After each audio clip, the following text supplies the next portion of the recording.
Hello everyone, so in today's video, I really want to sit down and talk through the updated Genshin Impact banner roadmap, focusing specifically on that long stretch from version 6.2 all the way through 6.7. And the reason we're doing this now is because the last few weeks have just been absolutely packed with new information, new story context, and a whole lot of community reactions. Honestly, it really feels like we're standing at one of those turning points again, you know?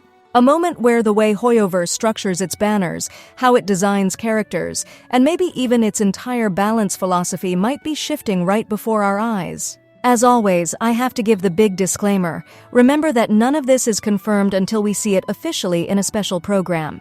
Everything we're talking about today is based on leaks, existing patterns, and a lot of credible discussions happening in places like Tiba, over on Reddit, and deep in the leaker scene.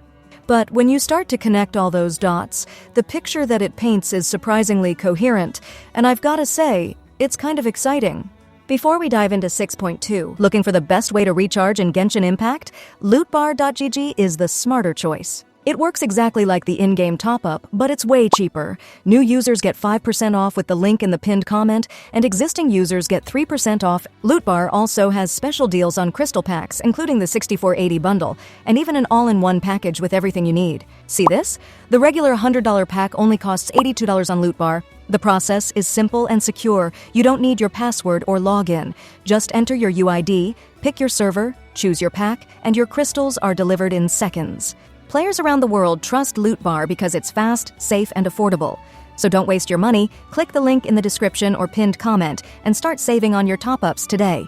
Lootbar, safe, fast, and way more affordable. Alright, let's start with 6.2 because this patch is really shaping up to be the centerpiece of the entire Luna era. According to the absolute latest leaks, we are looking at a pretty stacked lineup. We've got Duran finally making his playable debut. We have Neuvillette returning already. Escoffier is getting her first rerun, and even Venti is joining the cycle. On top of all of that, we're also supposed to get the long-awaited Mondstadt Chronicled Wish. This is basically that regional rerun banner we've seen before with Inazuma and Sumeru. It is a lot to digest, so let's break it down piece by piece. Duran is obviously the big headliner here. His release has been hyped for years, and I mean literally since Dragonspine. Lore-wise, he's the fallen dragon who was slain by Dvalin, only to be reborn in human form under the moonlight. But his actual leaked kit, well, it has turned out to be way more complicated than anyone expected. And because of that, it's been stirring up one of the loudest debates we've seen in the community in months. According to the most recent leaks, Duran is a pyro sword user who is built around off-field pyro damage, and this is the key part, multi-elemental resistance reduction. You should think of him as a kind of pyro enabler, someone who is constantly applying pyro while lowering enemy defenses at the same time. When his elemental skill is active, it continuously deals pyro damage even while he's off the field, functioning a lot like Xiangling's Pyronado. His burst then amplifies this with an even bigger pyro explosion that applies debuffs to enemies, specifically reducing Hydro, Pyro, and Anemo resistance. That part alone is just wild because, outside of the Viridescent Venerer artifact set, Genshin has never really had a unit capable of applying that kind of multi-elemental resistance penetration all at once. If that scaling holds through the beta, Duran could end up boosting a massive range of teams. But then comes the catch, and trust me, it's a big one. A lot of Duran's power, and even the passive effects on his signature weapon, reportedly scale with Hexenzirkel synergy. Basically, he gets stronger when you have specific characters like Mona, Klee, Albedo, Venti, or Wanderer in your team. Lore-wise, that makes total sense, right? He's directly tied to the Witch Circle's experiments. But in terms of gameplay, it's got players fuming. It's being called character-locked design, since it effectively forces you to own or go out and pull specific characters just to unlock his full potential. I saw one Reddit thread that literally said, "Please don't make me pull 2 5-stars just to make one work." Others took it even further, jokingly calling his passives racist, since Duran only seems to like people from his own lore group. Now, whether that mechanic is permanent, or if it's just some early beta text is anyone's guess. But if it sticks, it would represent a pretty major shift in Genshin's design philosophy. We've always been free to mix and match characters, right? Pyro from Sumeru with Hydro from Fontaine, Dendro from Liyue, whatever works. This new approach feels much closer to faction locking, the kind of thing we've seen in Zenless Zone Zero, where members of the same organization get extra bonuses. For Genshin, a game that was built on open-ended creativity that just feels restrictive. Meanwhile, Venti's rerun ties directly into that Mondstadt chronicled wish. Historically, when a region gets a chronicled banner, its Archon usually sits that one out. Raiden wasn't in the Inazuma version, and Nahida wasn't in the Sumeru one. So, if Venti has his own event banner, he probably won't be appearing in the chronicled pool itself. That means the pool will likely revolve around Albedo, Eula, Klee, and other limited Mondstadt units who haven't had reruns in ages. And honestly, that's great news for collectors. For veterans who've been waiting years to complete their Mondstadt roster, this could be a goldmine. The bigger surprise, though, isn't even the banner lineup. It's the leak about direct buffs. Apparently, ImpactVerse might actually be revisiting older characters for small but meaningful in-kit improvements, starting with Mona. I'm not talking about artifact sets or external passives. I'm talking literal data edits. It's wild. If that's true, it would be the first true character buff since Zhongli way back in version 1.3. The rumor claims she might get a longer omen duration, more consistent hydro application, or even an energy cost reduction. It's small stuff, but symbolically it's huge. Mona, Albedo, Venti, all of them have connections to the Hexenzirkel. And the idea is that Durin's release will act as a catalyst for a kind of modernization pass for Mondstadt's legacy characters. Then we move into 6.3, and this is where things start getting really interesting again. Colombina. She's been hyped ever since the Fatui Harbinger trailer dropped 3 years ago, and now it finally looks like her release is close. The latest info describes her as a Hydro support first character who reduces all element resistance by around 15%. Let that sink in for a second. All elements. Not just Pyro, not just Anemo. Everything. That kind of universal debuff could be completely game-changing. Right now, Viridescent Venerer is the go-to resistance reduction source, and it only works for the elements that get swirled by Anemo characters. If Colombina really applies that effect universally, she could become the backbone of almost any team. Some players are already calling her the Archon-level support of Nod Cry.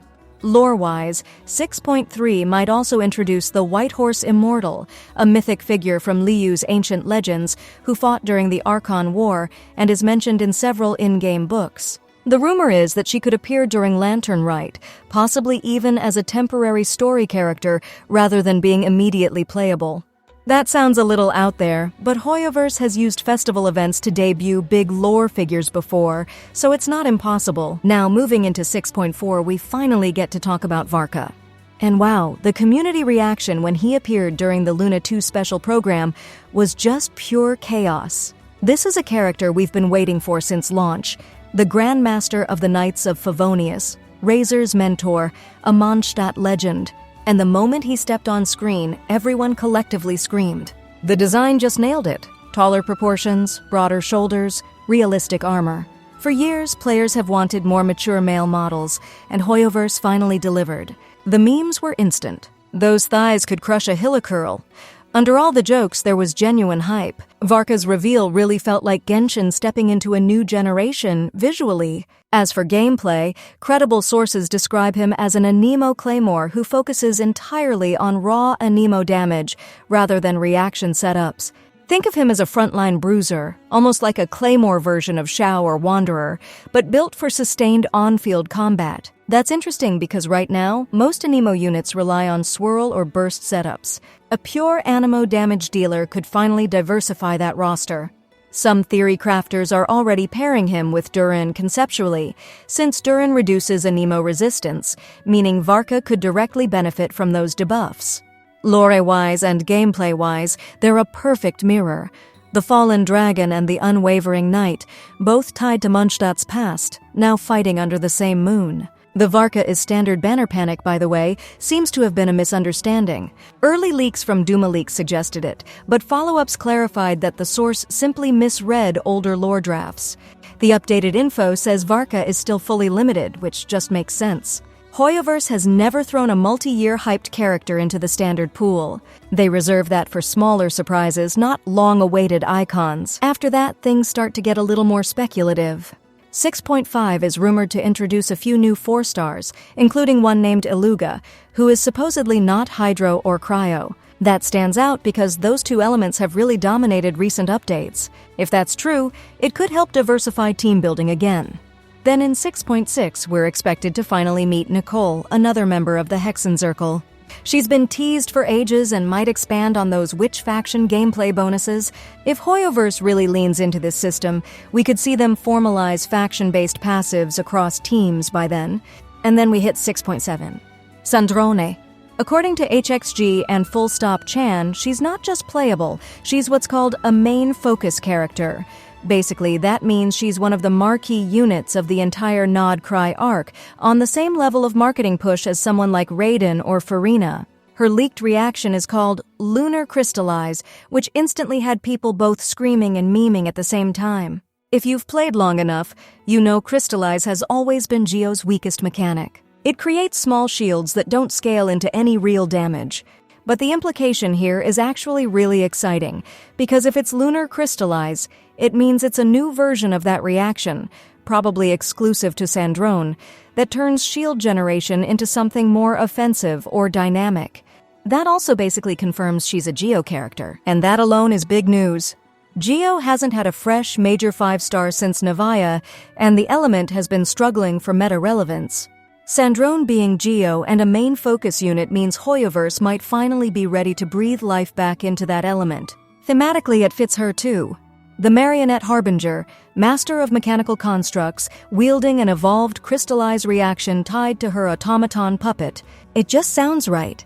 Whether Lunar Crystallize will apply to other Gio characters is still unclear. Most people assume it'll be another self-contained mechanic, similar to Nilu's Bloom, but we can hope it has wider implications. Of course, not everyone's convinced. Some fans are skeptical that Sandrone could really be the main focus unit when we already have Columbina, Varka, and Nicole lined up in the same cycle. But if there's one thing Hoyoverse loves doing, it's surprising people with multiple big-name characters back-to-back. Just look at Fontaine. Nobody expected Nouvelette to stand shoulder-to-shoulder with Farina's spotlight. So even if Sandrone shares attention with others, it wouldn't be unprecedented. So, to pull this all together, the 6.2 to 6.7 roadmap tells a clear story. Hoyoverse is moving toward deeper lore integration, faction-based synergy, and a blend of modernization and experimentation. Durin and Columbina redefine how elemental resistance penetration and team synergy can work. Varka ushers in a new visual era and potentially a new way to play a Nemo. Sandrone could finally revive Gio with an evolved reaction system. And somewhere in the background, the Hexenzirkel ties all of it together, not just as lore, but as a mechanical framework for the next generation of team design. But what do you think? Are you hyped for Durin's off-field pyro style, or are you more cautious after seeing how restrictive it might be? Do you think Columbina's all-element debuff could actually replace Viridescent Venerer as the go-to support mechanic? And what about Sandrone? Is she finally going to give Gio its long-overdue glow-up? I'd love to hear your thoughts down below because, honestly, the community is split right now, and that's what makes this period so much fun to talk about.